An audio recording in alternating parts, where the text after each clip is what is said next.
سلام به روی ماهتون. امروز اومدیم یه شیوید پلو درست کنیم، نه با مرغ، نه با تن ماهیه و نه با گوشته. امروز با کولی اومدیم شیوید پلومون رو درست کنیم. اینا رو توی گیلان بهش میگن سیاه کولی، تو مازندران بهش میگن سیاه پشت. این ماهیا رو با قلا پسر و همسرم گرفتن و صید این ماهی که برای تخم‌ریزی میان لب ساحل از 15 فروردین تا آخر اردیبهشته و بعد از اون این ماهیا به عمق دریا که آبش سرتره اونجا میرن. ممکنه پیدا بشه توی داما بیافته ولی مقدارش خیلی کمه. حالا من اینو برای پاک کردنش که یه نوک‌های ریزی داره که چجوری بهتر پاکش بکنیم، پوستش رو بکنیم و خوب سرخ بشه رو براتون توضیح میدم. 0 تا 100 رو که دیگه براتون پاک کردن کولی مثل آب خوردن باشه. میریم که با هم اول برنجمون رو دم بذاریم. اول میریم برنجمون رو دم بذاریم، بعد پاک کردن کولی رو شروع کنیم. من یه مقدار آب میریزم تای قابلمه، خیلی کم روغن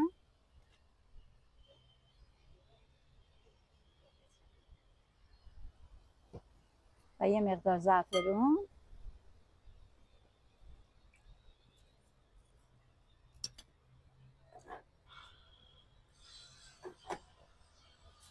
و نونای برش زدمون رو میچینیم.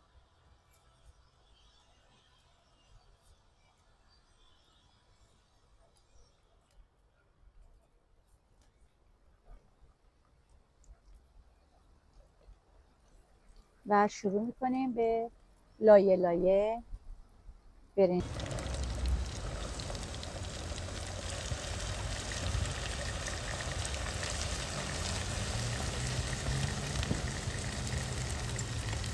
این شیویده و سرای سیری که شبیه پیازچه هست، یعنی بوته سیر نیست.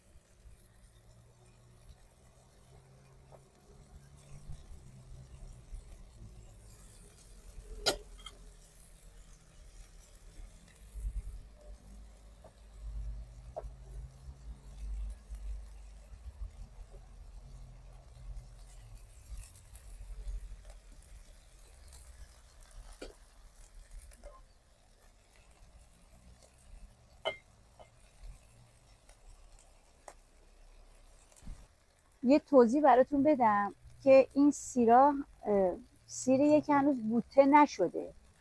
من براتون توضیح دادم، گفتم شبیه پیازچه است. این که همینجوری سر سفیدش رو با برگش، چون من از برگاش استفاده کردم، این سرای سیر رو نگه داشتم برای همچین غذاهایی ازش استفاده میکنم.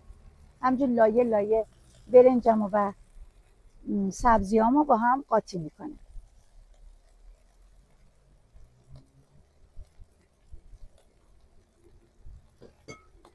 این 2 تا پیمونه پلوپز برنج بوده.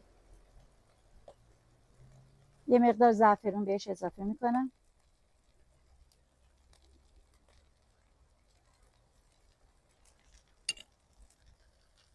با ته قاشقم یه چند تا سوراخ و تقریبا 2/3 استکانم هم آب میریزم. یک کمم کره میذارم روش.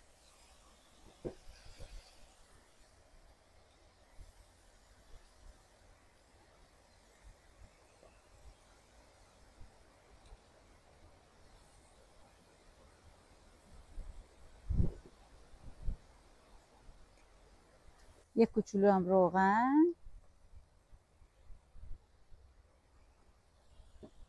درشو میذارم و 45 دقیقه بعد برنجم حاضره. بعد سروش میکنیم با هم ببینیم که چی شد. تابمو گذاشتم، تقریبا 1 سانت توش آب ریختم، جوش اومده. این کولیامو انتقال میدم به این تابه برای چند ثانیه، یعنی زیاد نمیذارم که آب پز بشه. این حالت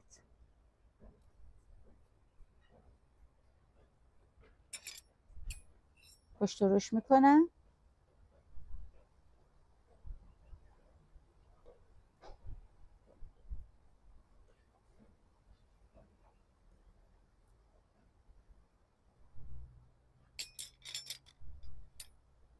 و جمعش میکنم. همین اندازه براش کافیه. میریم این کولیا رو که تو چند ثانیه توی آب جوش گذاشته بودیم پوستاشو بکنیم با هم دیگه. دومشو میچینم، نگاه کنین خودش تو آب پوستش از گوشتش جدا شده.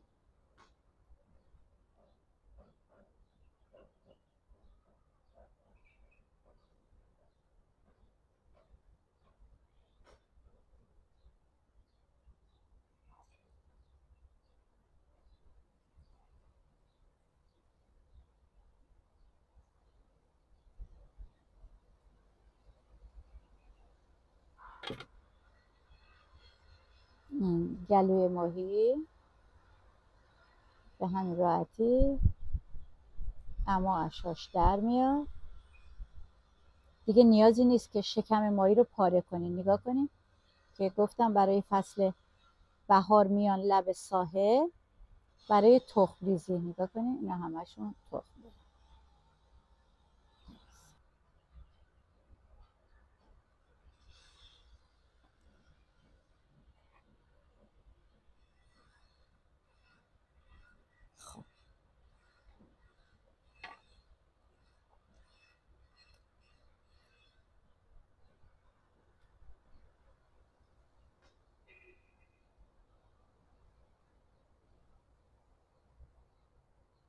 اینا هم هیچ مسئله نداره تو سرخ کردن. شما فکر کنی مثلا اتفاقی پیش میاد، واقعا برشته میشه، خیلی هم خوشمزه است. ببینید شکمش هم پاره نشده و خیلی قشنگ. نکته کلیدیش اینه که زیاد نباید توی آب بمونه، چون اگه زیاد تو آب بمونه از همدیگه وا میره، بعد موقع پاک کردن به مشکل برمیخورین، شکماش از هم باز میشه، تمام این تخماش میریزه بیرون، خلاصه شکل قشنگی هم نداره. بعدش هم از سایزش هم کلا کم میشه دیگه، چون وا رفته است دیگه. ببینید این ماهی پوست زمختی داره، اگه کنده نشه یه مقدار خوب سرخ نمیشه، بعدم پوستش تقریبا مثل لاستیک میشه. ولی این مدل که میکنی نگاه کنید ببینید، مدل که پوستش کنده میشه هم شکلش حفظ شده، ببینید هم خیلی بهتر سرخ میشه. این آخریه تمیزش کنم، ولی چند تا مایه کوچیکم گرفتن اونم گذاشتم، پوستشو نکندم. میخوام بهتون بگم اگرم احیانا از این کولیای ریز گیرتون اومده فکر نکنین که قابل خوردن نیست. اونم الان براتون نشون میدم که چجوری پاکش کنین که بتونین خوب سرخش کنین.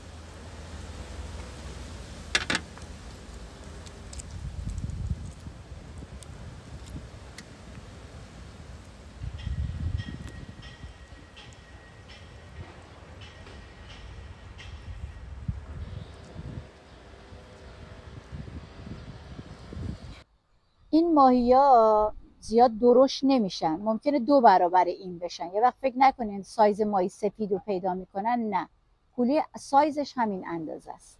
این الان خیلی ریز بود، من مینداختمش تو آب جوش وا میرفت، ولی اینا نگاه کن یه پولک های ریزی داره، میبینین با نوک چاقو به راحتی میتونین این پولک این شکلی نگاه کنین پولکاش کنده شه. موقعی که در ضمن یادتون باشه ماهی رو اول میشوریم بعد تمیزش میکنیم، یعنی همون ماهی رو که من برات پوستش رو کندم بعد از اون شستن ممنوع، چون واقعا به طعم ماهی تاثیر بدی داره. پس ماهی رو اول میشورین، بعد به روشی که گفتم پاکش میکنین، فقط بهش همون ادویه‌ای که بهتون گفتم و میزنین و سرخش میکنین. بعد از پاک کردن ماهی رو نمیشورین چون طعم ماهی عوض میشه. موقع سرخ کردن ماهی شعله گاز رو نه زیاد باید بکنین نه کم بکنین که ماهی گوشتش نرم بشه. پس یه اندازه چیز باشه که بتونین راحت پشت رو بکنیم و اینکه ماهیمون خوب سرخ بشه. پس من در وهله اول کره و روغنم رو با هم توی تابه گذاشتم، داغ شده، ببینید. خب پس به این ماهی فقط فلفل، نمک و زردچوبه میزنم. به این کولیم فقط فلفل، نمک و زردچوبه میزنم. نگاه کنید. زیادم شورش نکنیم.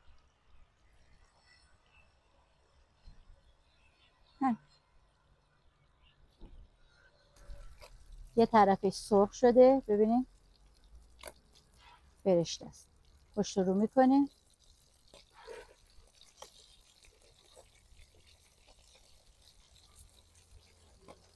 مایه‌مون سرخ شده.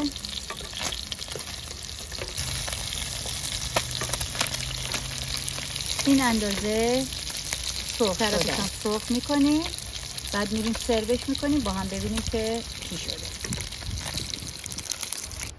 ماهی‌ها که سرخ شدن، ببینید راحت با دستتون که یه فشار اینجوری بدین کاملا از هم جدا میشه.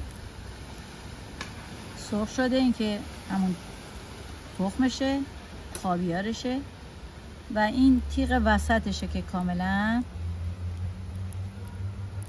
در میاد. من الان برای شما درسته درش میارم. یعنی اینم که کله ماهیه و شمالی ها کله ماهی رو میخورن این گونه. بیت پلومون حاضره. میریم بکشیم بخوریم ببینیم که چی شده. خودتون ببینید چه تدیک زعفرونی خوش رنگی. تلفیق رنگا رو ببینید، زرد و نارنجی و سفید و سبز و همه چی و جای همتون خالی با این کولی. یه شمالی کولی رو با دستش تمیز میکنه و اینکه تیغم اگر داشته باشه باید بتونه تو دهنش در بیاره. زیاد به اون صورت تیغی نداره. تیغش همین تیغ وسطشه. اون ریزا سرخ شده است، زیاد خطرناک نیست. یعنی اینا رو هم حتی اگه شما بجوین، خوب بجوین، اذیت نمیشه. اینم که در واقع تخم ماهیه که میشه گفت خاویار ماهی کولیه، در واقع تخمشه. خب میریم که غذامونو بخوریم. این غذا با سیر ترشی خیلی خوشمزه میشه، با سیر تازه بی نهایت خوشمزه میشه، با سبزی خوردن هم میشه خوردش. خب من اول این کله ماهیمو بخورم با یه ذره از این اشبل ماهیمو.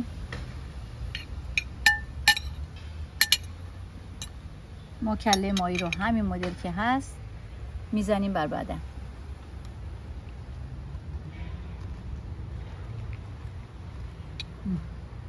اینم که کنارهای ماهی در واقع فیلشه. اینم که راحت نگاه کنین اصلا 3 سوت خورده میشه. خیلی ببخشید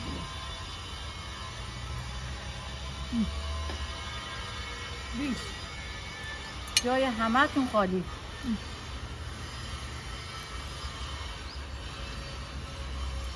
صبر کنین تدریجش نخوردم.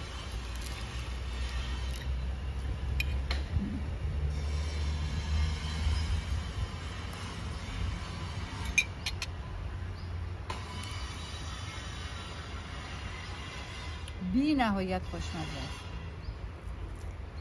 اونایی که کولی خورن میدونن که من الان چی دارم میگم. با سیر تازه، آشبلش